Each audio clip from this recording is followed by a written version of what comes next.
Welcome everybody to my card predictions for Great Balls of Fire. Oh, it's true. It's damn true. It's happening. I had to work on a graphic package for a pay-per-view named Great Balls of Fire. I think I can stop doing videos. I can go higher than this. Yeah, shitty name, but maybe a really good pay-per-view. Here is my card predictions. First, to kick off this magnificent Great Balls of Fire show, Goldust versus R-Truth. Since the heel turn of Goldust on R-Truth, WWE is slowly building up a feud between those two, and it might peak at Great Balls of Fire. For the moment, there has been no physical altercation. They are both working segments every week on Monday Night Raw, and it's looking pretty good. Like he said it himself, the golden age of Goldust is back, and I think it's a great way to push his character to better booking, maybe for the last time. However, this match might unfortunately fall to the kickoff area. Why? Because we are probably going to have a big card, at least 7 or 8 matches. And one of them could be this one. Bray Wyatt versus Seth Rollins. I really thought that the brief feud between Bray and Balor will continue now that Extreme Rules is over, but apparently this is not going to be the case. It looks like that Seth Rollins is the next target of Bray Wyatt. The main reason to this could be the frog splash through the commentary table that led the two men to defeat. I just hope it is not leading up to another feud lost by the Eater of Worlds. He really lacks of credibility at the moment, and I don't know if a storyline with the Architect is going to help him. That's a shame because he works so hard on his character. He's one of the best at doing promos, but like we say, actions speaks louder than words. And that's the problem with Bray Wyatt. We will see what the future holds for both Bray and Rollins. Following that, for the Cruiserweight Championship, the undisputed king of the Cruiserweights, Neville, versus Akira Tozawa.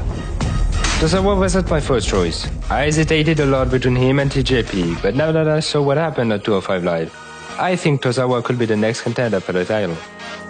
Neville beat fair and square Austin Aries at Extreme Rules. This wonderful feud is now over. Neville beat fair and square TJP at 205 Live, so technically TJP might be already out of the title scene. So, technically, Tozawa is the next in line for a shot at the Cruiserweight Championship. He's one of the hottest cruiserweights right now, especially after his incredible Street Fight match against Brian Kendrick. I would love to see a storyline between them, but I'm really not sure about this prediction. Anyway, Neville is still champion. That's what matters the most. Now for the Intercontinental Championship, Dean Ambrose versus the new champion, The Miz. A rematch between the Erotic Fringe and The Miz looks pretty obvious, but Great Balls of Fire is in 4 weeks, and a lot of things can happen within the month. First of all, this rematch could take place on Monday Night Raw, and if it is effectively the case, Dean Ambrose's opponent for Great Balls of Fire might turn out to be Elias Samson.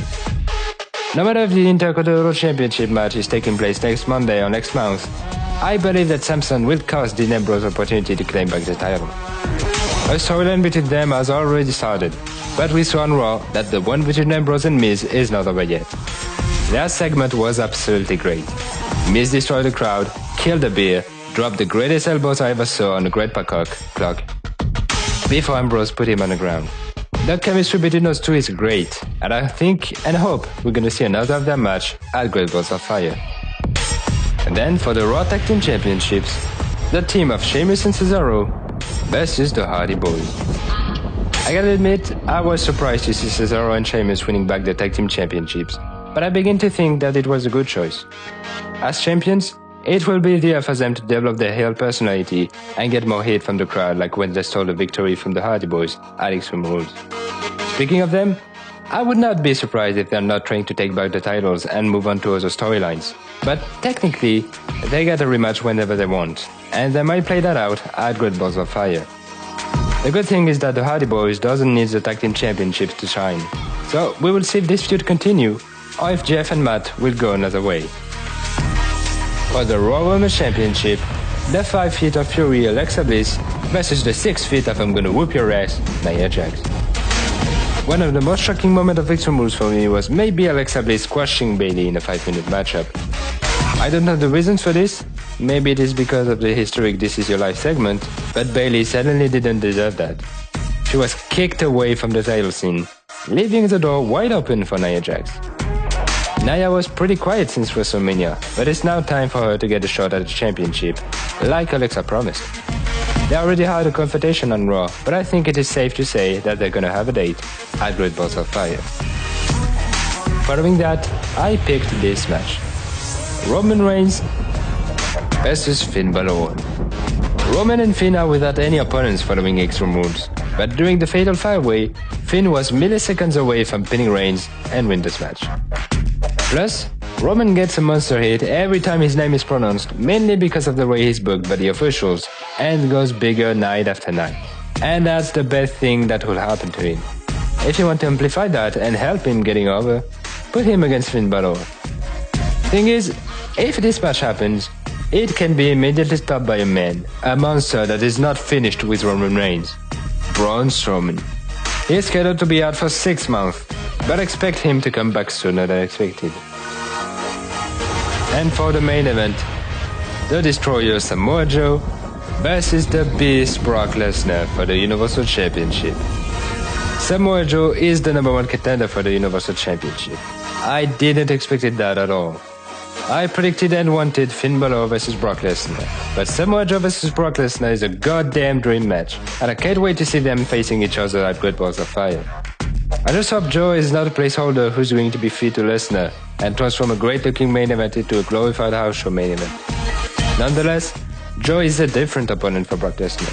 Just like Lesnar, he is a beast, and we saw his sadistic side when he attacked Paul Heyman on Monday Night Raw. I really like the heel versus heel matchup. Still, I don't really know where this is exactly going, but I'm excited to see this match, like a lot of people, I think. At least, we're gonna see the Universal Championship. That was my predictions. Tell me what you think about them in the comment section below. That's it for this week. As always, please remember to share, like, and subscribe. You can also follow me on Facebook and Twitter. This Thursday, if I can, is going to be the results predictions for Money in the Bank. And if you don't want to miss it, click beside the subscribe button and ring the bell.